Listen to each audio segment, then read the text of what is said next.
goma rod pozo som paze me zoenam goma yeta kitameti ne vim sam bala kizane bakir buen pui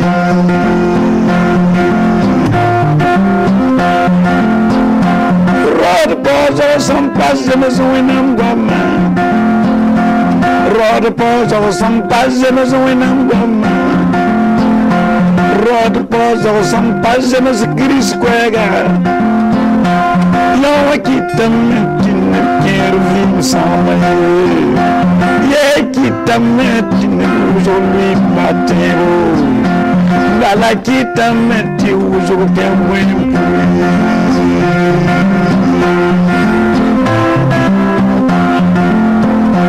roda pozo são pazemos um namba roda pozo são pazemos um namba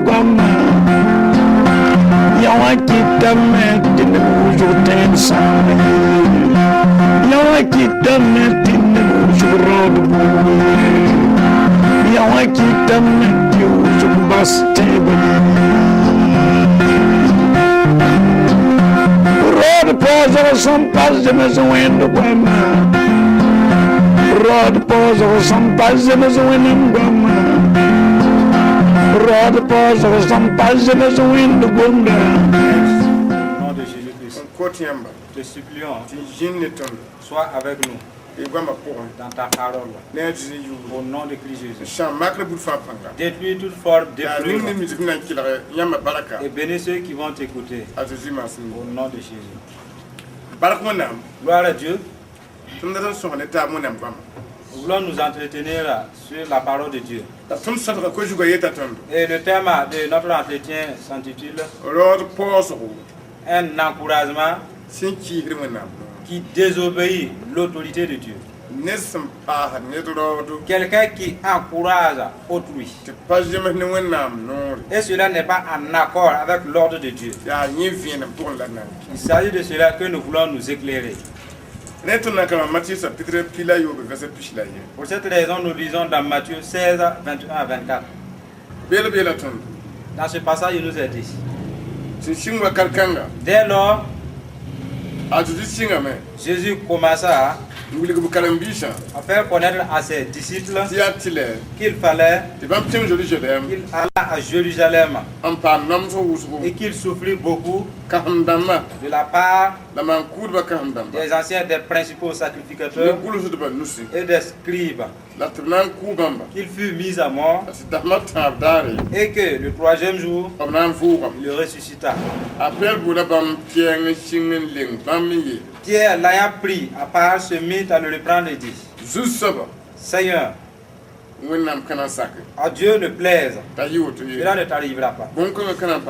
Cela ne t'arrivera pas. Mais Jésus se tourna et dit à Pierre Arrière de moi, Satan. Tu mets en scandale. Car tes pensées ne sont pas les pensées de Dieu, mais celles des hommes. Notre thème est intitulé Un encouragement qui défie l'ordre de Dieu. Parce que encourager qui nie la volonté de Dieu, que nous venons de vous lire. Jésus devrait souffrir. Alors dans ses souffrances, il devrait mourir. Et après avoir mouru, il devrait ressusciter le troisième jour. Les paroles furent ainsi. Jésus devrait accomplir tout cela. Ainsi, quand Jésus a eu à faire part de cette nouvelle à ses disciples, j'irai à Jérusalem.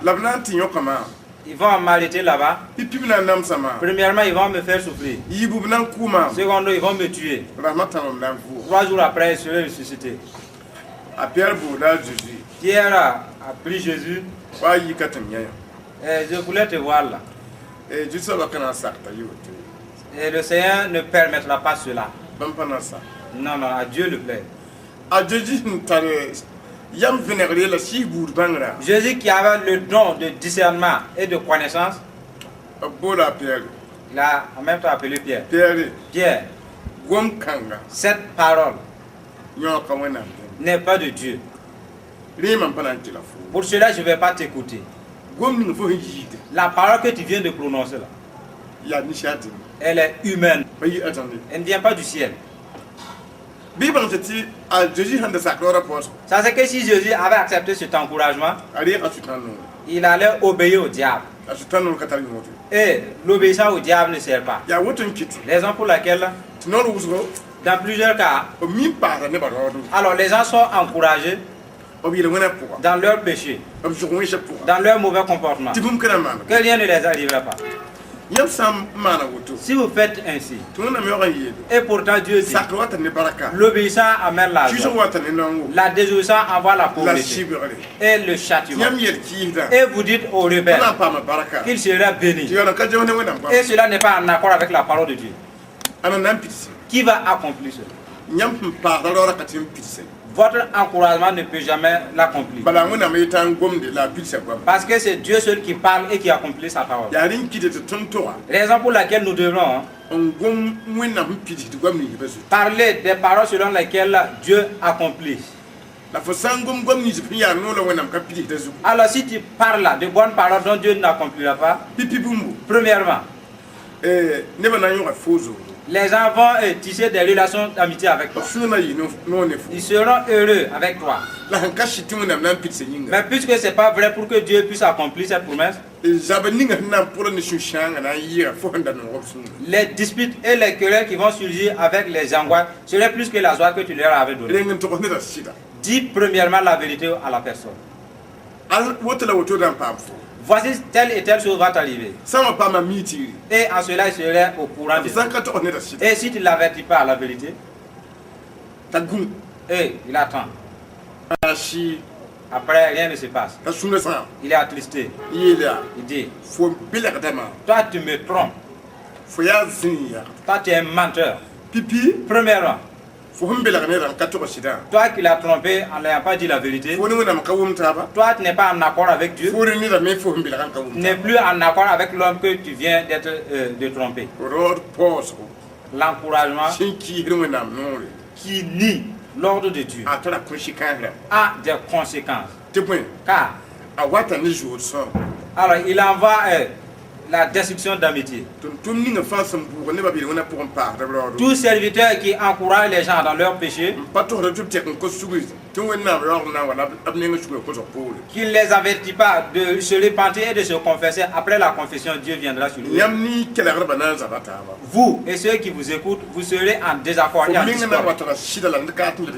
Alors tu auras la vérité et personne ne t'écoutera encore. Nous lisons dans Job 32. Et verset 21.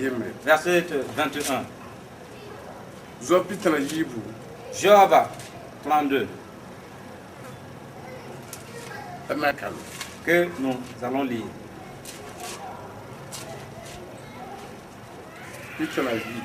32. Verset. Sur le verset 21.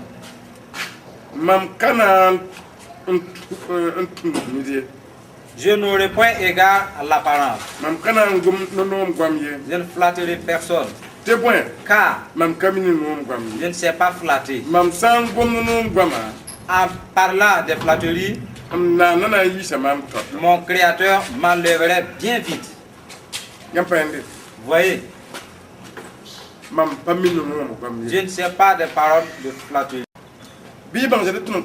Ça c'est que le passage où nous avons lu. La parole de Dieu nous dit qu'il y eut des ans précédemment, pendant le temps des souffrances de Job, ils sont allés, que d'autres étaient en train de consoler Job. Et dans leur consolation, il n'y avait pas de vérité. Ainsi arrivé à cet homme, il a dit, en ce qui me concerne, moi je ne fais aucun cas à l'apparence. Je ne flatterai pas. Parce que je ne connais pas des paroles flatteuses. Je ne connais que des paroles véritables. Parce qu'en voulant flatter, pour rechercher la volonté des gens, afin qu'ils se réjouissent dans leur péché, dans leur rébellion, mon Créateur m'enleverait bien vite dans ses propos. Il ne veut plus m'utiliser pour parler. Pour dire qu'il y a des gens qui ne peuvent pas parler d'une manière véridique la parole de Dieu. Et c'est des paroles flatteuses. Il serait que de leurs propres paroles, l'Esprit de Dieu ne les utilisera plus pour parler. L'Esprit de Dieu ne les utilisera plus pour travailler. Voyez. Voilà pourquoi la parole de Dieu dit: ne parlez pas de flatteries. Dites la vérité. Dieu veut ainsi. Les gens, si vous leur dites la vérité, après avoir constaté l'accomplissement, il vous justifie. Vous voyez, les paroles flatteuses n'aident pas. Il nous est dit dans 1 Thessaloniciens 2, 4. Il est dit dans ce passage: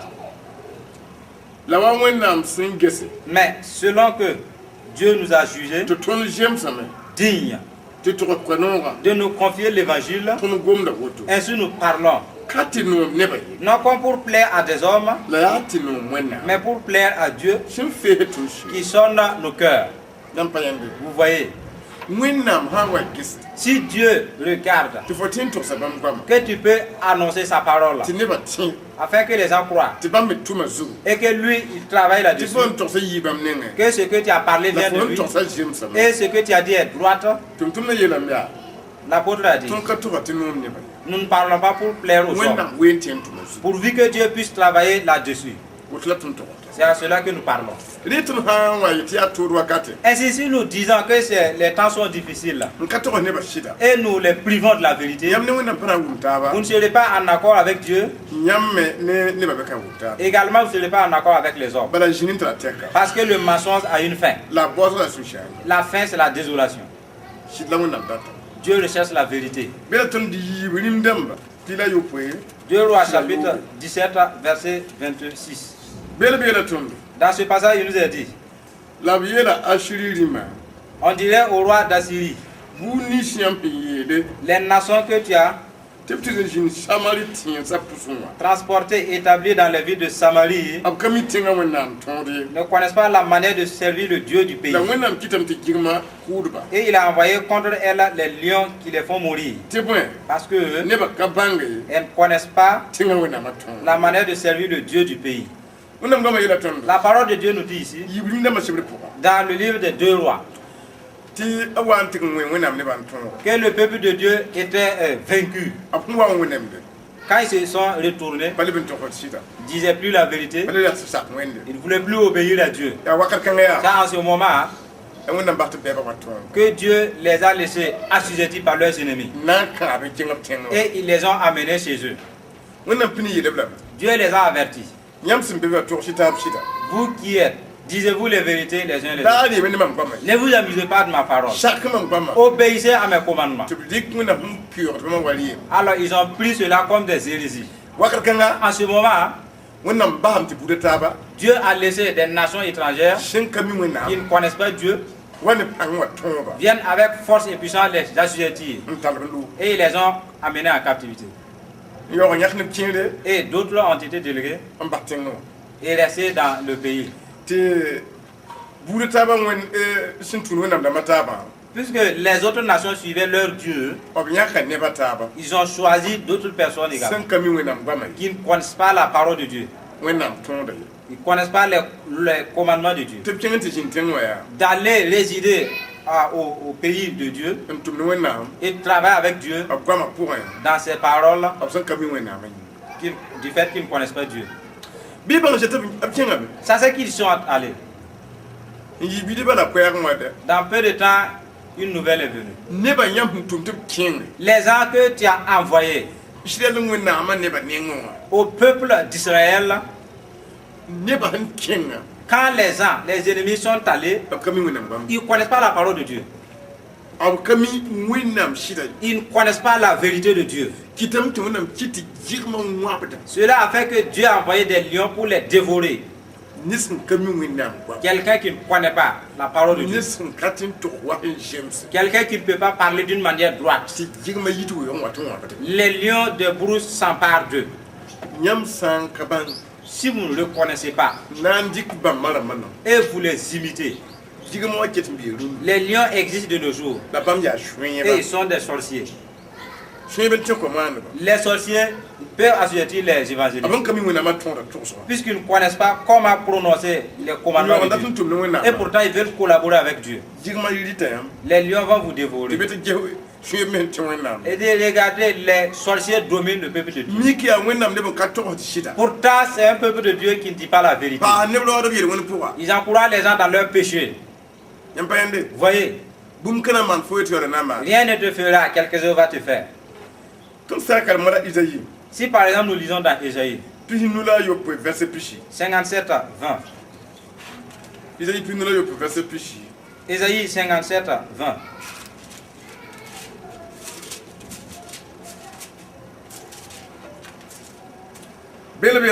Dans ce passage, il est dit: mais les méchants sont comme la mer agitée, car il peut se calmer, et dans les eaux se soulève la vase et le limon. Mon Dieu dit: il n'y a point de paix pour les méchants. Si par exemple Dieu décrète qu'il n'y a pas de paix pour le méchant et que quelqu'un commet l'adultère ou il a volé, ou peut-être il ment, ou il a la haine en lui, ou bien il critique, et tout cela c'est la méchanceté. Et la parole de Dieu dit: je ne l'ai pas donné la paix, et toi tu lui dis tu auras la paix. Toi qui lui dis qu'il aura la paix là, tu n'as pas la paix. C'est Dieu qui en possède. Et il n'a pas donné la paix aux méchants. Si tu dis à l'homme la vérité, tu dois te repentir, monsieur. Après, tu auras la paix. Tu lui as dit la vérité. Quelqu'un se trouve dans sa méchanceté, il ne s'est pas encore repenti. Et toi tu dis qu'il aura la paix. Toi tu es appelé l'antéchrist, un faux prophète. Parce que Dieu ne va pas agir sur ta parole. Si les gens ne se repentent pas, dis-leur sur leur péché afin qu'ils se confessent. C'est après la confession qu'ils pourront être en relation avec Dieu. Si les gens ne sont pas pardonnés, Dieu ne peut pas les regarder dans leur péché. C'est le temps de dire aux gens la vérité. Que celui qui a de mauvais comportements abandonne. Ceux qui ont déjà fait le mal, qu'ils se repentent. Après cela, Dieu vient. Vous voyez, les gens seront réjouis avec vous et Dieu de même. Vous voyez, il nous est dit dans Proverbe 3, 31, le livre des Proverbes, chapitre 3, verset 31. Il est dit: si l'homme est violent, ne porte pas envie à lui et ne choisit pas aucune de ses voies, car l'Éternel a en horreur les hommes pervers, mais il est un ami pour les hommes droits. La malédiction de l'Éternel est dans la maison du méchant, mais il bénit les demeures des justes. Si nous regardons dans ce passage, la parole nous dit: la malédiction de l'Éternel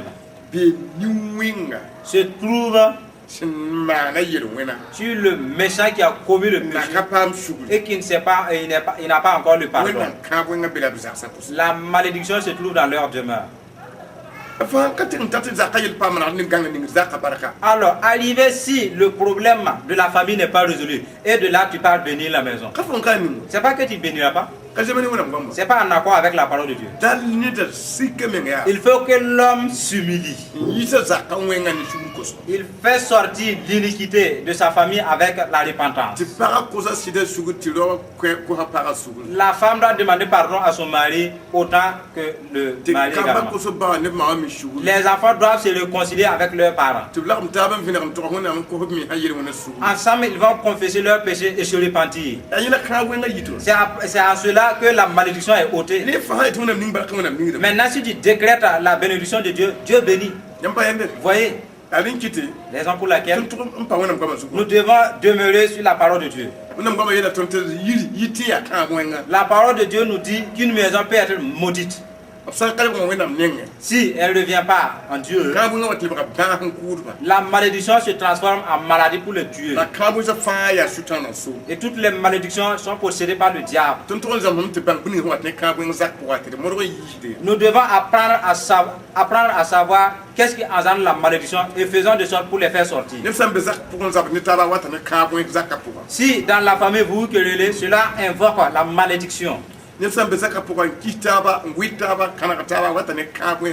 Également, si dans les familles vous avez la haine les uns contre les autres, vous vous culpabilisez, vous calomniez, cela invoque la malédiction. Raison pour laquelle nous devons apprendre à discerner les voies possibles de la malédiction dans les maisons. Sinon cela empêche la grâce de Dieu. Si la malédiction dévance dans une maison, la grâce ne vient plus. Et si la bénédiction dévance dans une maison, quand la malédiction va s'introduire, alors la bénédiction plie bagage.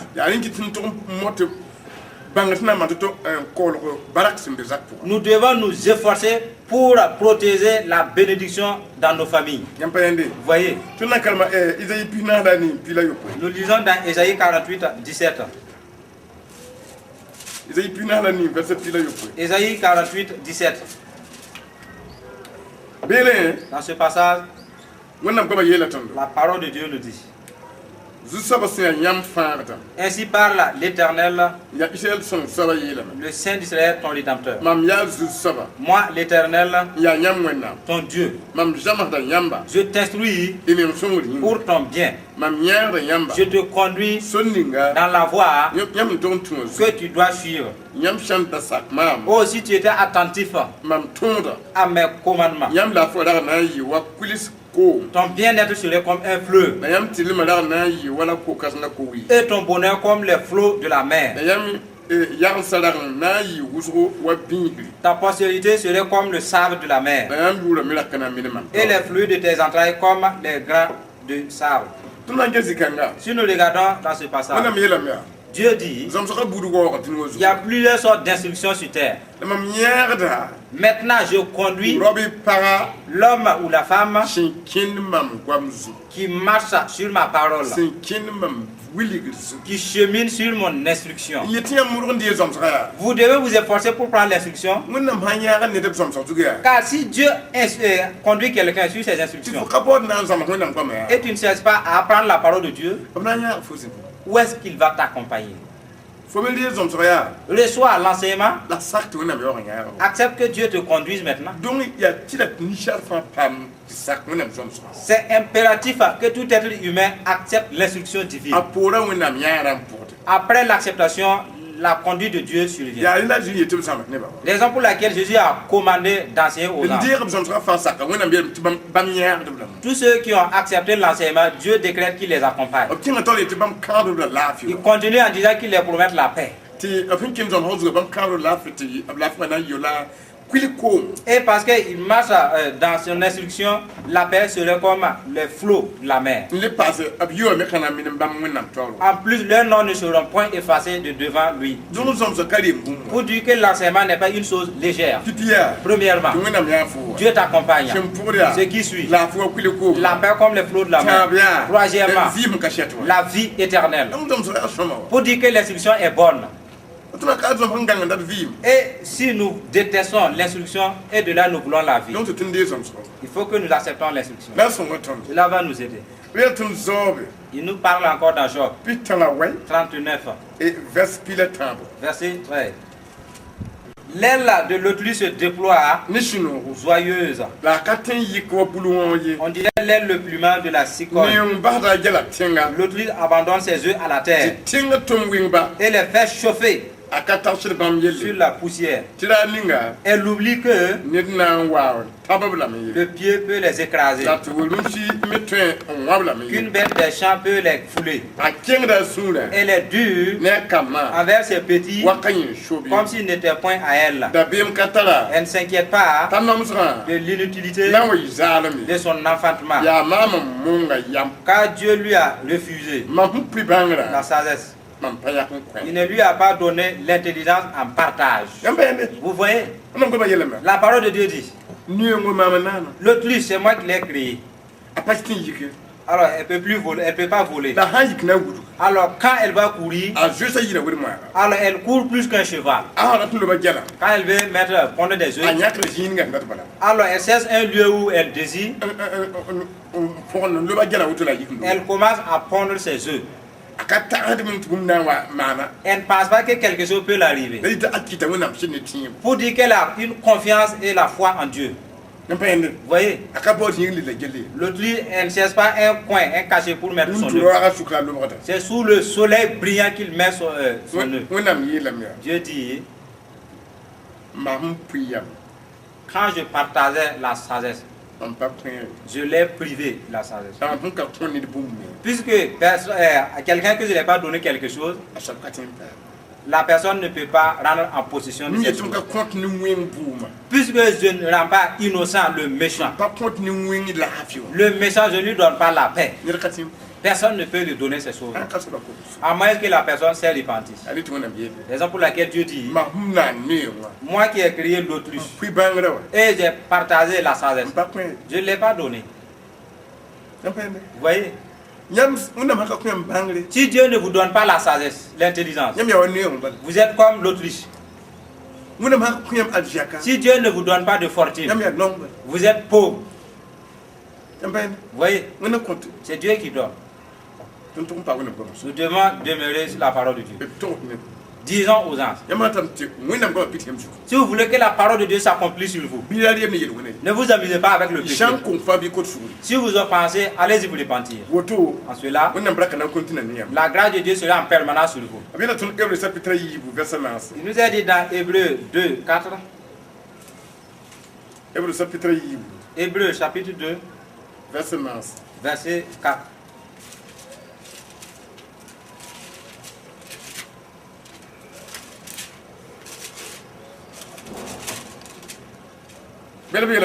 Dans ce passage, il nous a dit, Dieu montre que son témoignage est vrai par des signes, des prodiges et différents miracles et par les dons du Saint-Esprit distribués selon sa volonté.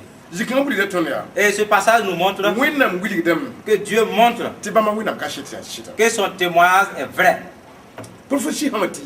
Si une prophétie est sortie, des conseils sont sortis, et si tout cela ne vient pas de Dieu, Dieu ne témoigne pas.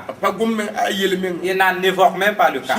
Il se tait. Et rien ne se passera. Puisque ce n'est pas accompli, vous saurez que ce n'était pas venu de Dieu.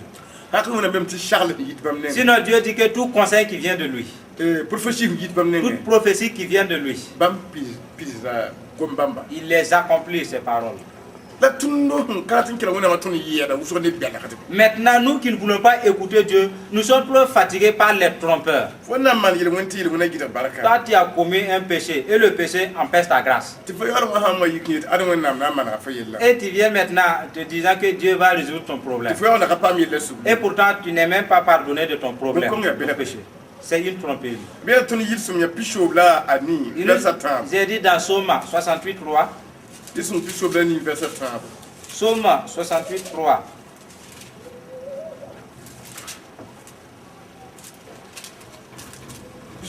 Verset 68 à 3. Il a dit,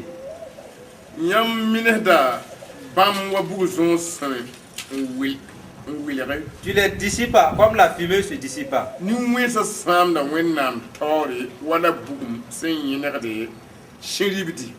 Les méchants disparaissent devant Dieu comme la cire se fond au feu. Mais les justes se réjouissent. Là où nous avons lu la parole de Dieu nous dit, si quelqu'un commet un péché, il demeure toujours dans son péché sans pardon. La fin, c'est l'égarement. Le péché l'égare devant Dieu. Vous voyez, regardez dans ce monde que vous serez chancelé et vous ne confessez pas. Arrivé devant Dieu et le péché est arrivé en même temps. Et pourtant Dieu te fait disparaître devant lui. Et par ces péchés tu avais œuvré croyant que tu étais de Dieu. Vous voyez, raison pour laquelle nous devons demeurer dans la parole de Dieu. Il montre qu'en ce qui concerne les justes, ils se réjouissent. Dieu leur donne la joie. Le juste c'est celui qui a reconnu son offense et qui se répand. Vous voyez. Si nous lisons par exemple dans Ézéchiel 13, 22. Ézéchiel 13, 22.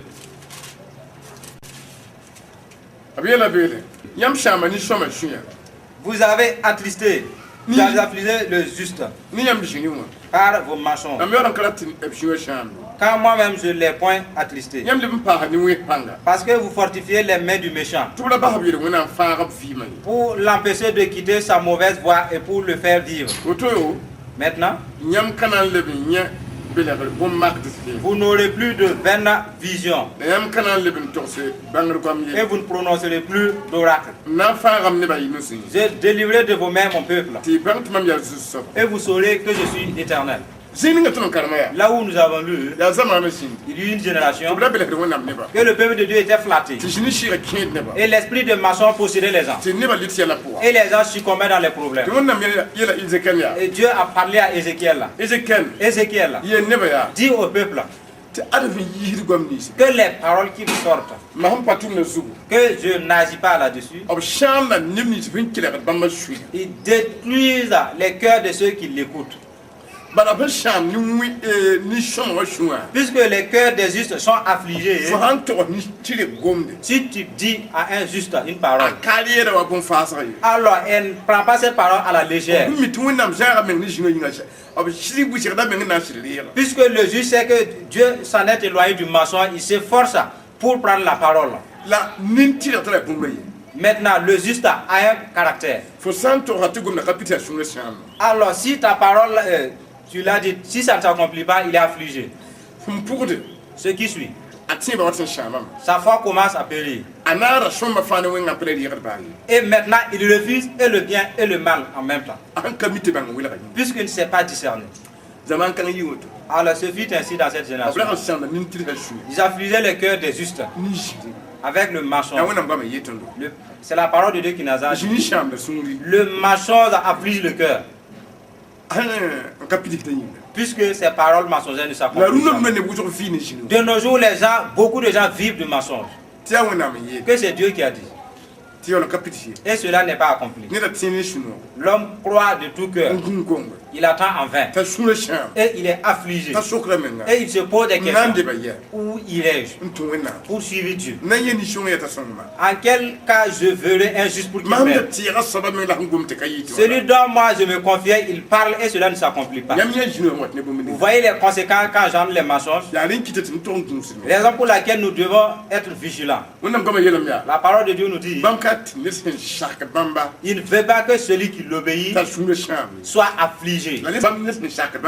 Quand quelqu'un arrive à détruire le cœur de celui qui l'obéit, il ne se plaît pas à cet homme-là. Vous voyez, les pleurs, les lamentations d'un juste affligent le cœur de Dieu. Quand le juste soupire, cela attriste le cœur de Dieu. Quand le juste se lamente, Dieu dit, c'est pas ma volonté ainsi. Vous voyez, raison pour laquelle nous ne devrons pas,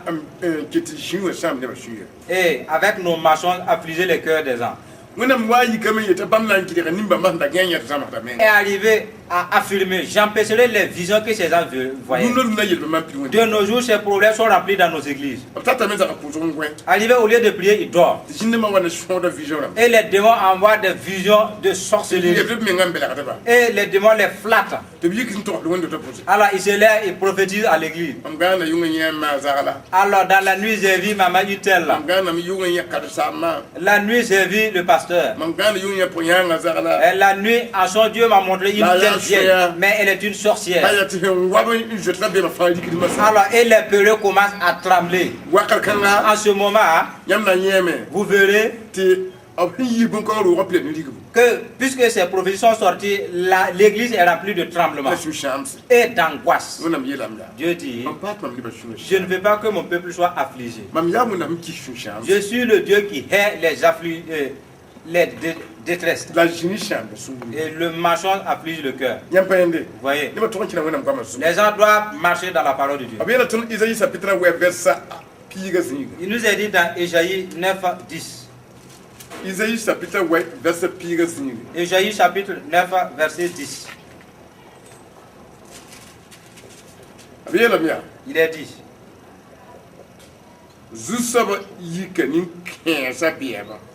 l'Éternel élèvera contre eux les ennemis de Récim et il les arma leurs ennemis. Les Syriens à l'Orient, les Philistins à l'Occident, et ils les dévoreront. Israël à peine, à pleine bouche. Malgré tout cela, sa colère ne s'apaise point. Sa main est encore étendue. Le passage que nous venons de dire, Dieu nous a montré. Israël eut une génération que c'était sorti de la vérité de Dieu, il faisait que mentir. Et Dieu avait ôté sa main de dessus. Et d'autres nations sont venues avec des armes pour les dévorer, les engloutir. Vous voyez, raison pour laquelle la parole de Dieu dit, le mensonge, la faim et la rétribution, c'est dangereux. Parce que ici nous voyons que leurs ennemis vont les avaler. Pourquoi? Dieu permet que les ennemis du peuple de Dieu viennent les envahir, les dévorer. C'est quand le peuple de Dieu s'amuse avec la parole de Dieu et ils ne veulent plus faire les vérités réciproquement. C'est ce problème qui ouvre des portes. Souvent que les ennemis de Dieu atteignent le peuple de Dieu. Ici, Dieu n'est pas en opprobre, qu'il serait en opprobre des gens, parce que ce peuple est dans ses mains. Quand son peuple est réticent, Dieu laisse les ennemis les envahir. Vous voyez, nous devrons demeurer dans la vérité de Dieu. Proverbe 18, 21. Proverbe 28, 21.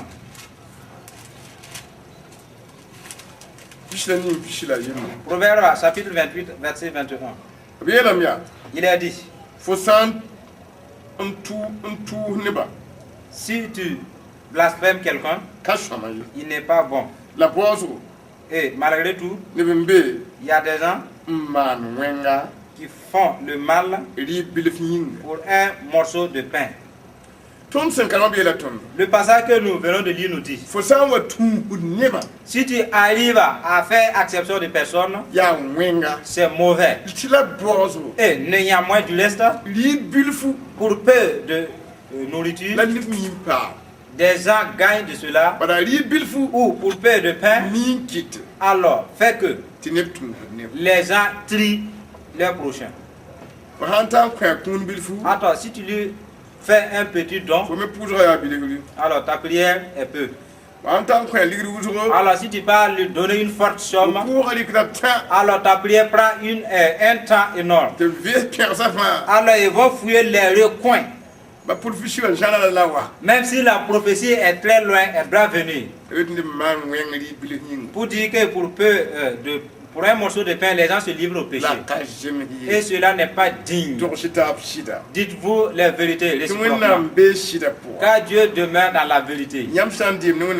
Si vous vous amusez avec la vérité divine, c'est vous que ça va chauffer. Parce que Dieu n'est pas hors de sa parole. Vous voyez? Nous lisons dans Matthieu 16, 26. Et que servirait-il à un homme de gagner tout le monde s'il perdait son âme? Ou que donnerait un homme en échange de son homme? Car le Fils de l'homme va venir dans la gloire de son Père avec ses gens. Et alors, il rendra à chacun selon ses œuvres. Je vous le dis en vérité, quelques-uns parmi vous et verront le Fils de l'homme dans sa gloire, dans son règne. Jésus pose la question. Si quelqu'un ment pour rechercher le bénéfice, il flatte les gens pour se bénéficier. Et s'il perdait sa vie, en quoi cela l'importe? Et si tu gagnes le monde entier même, et tu ne demeures plus dans la vérité, et tu perds ton âme, en quoi cela te bénéficie? En quoi l'homme échangerait-il son âme? Si vous demeurez dans le mensonge, vous ne pouvez plus bénéficier de la bénédiction de la parole de Dieu. Raison pour laquelle nous devons demeurer dans la vérité de Dieu pour bénéficier de la bénédiction et de la grâce qui vient de la parole de Dieu. Il y a une force qui agit dans la vérité. Cette force n'agit pas dans le mensonge. Vous voyez? Et notre dernier passage, nous lisons dans Proverbe 17 à 15. Proverbe chapitre 17 verset 15.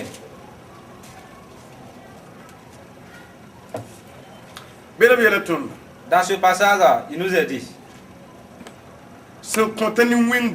celui qui absout le coupable et celui qui condamne le juste sont tous deux en abomination à l'Éternel. Vous voyez l'encouragement qui ne vient pas en Dieu les conséquences. Alors, si tu justifies le coupable, qu'il n'y aura pas de problème. Si tu dis que le coupable a raison, toi tu es pareil qu'un divinateur. Et tu es pareil à un fétiche. À moins que tu t'es repenti.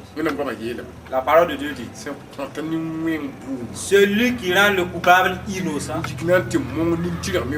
tu pars aller priver d'innocence le juste. Tu es en abomination à l'Éternel.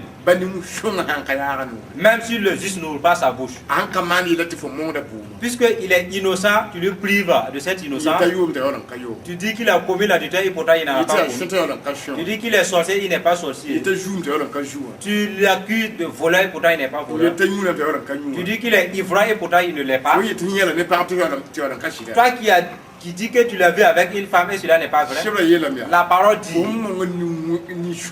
toi qui prives l'innocence au juste, tu es en abomination, tu es en offense à Dieu. Faites attention. Cela peut nous aider. Afin que les paroles de nos bouches ne nous empêchent pas, ne nous induisent pas de problème.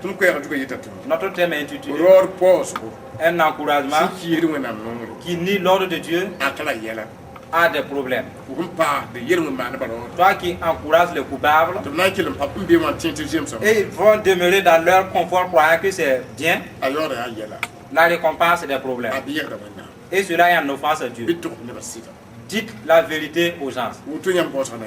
Ainsi vous aurez une heureuse fin. Et vous serez en accord avec Dieu. Vous voyez? Ce n'est pas à tout le moment que vous devez parler de bonnes paroles sans dire la vérité pour autant. Rappelez-vous de la vérité.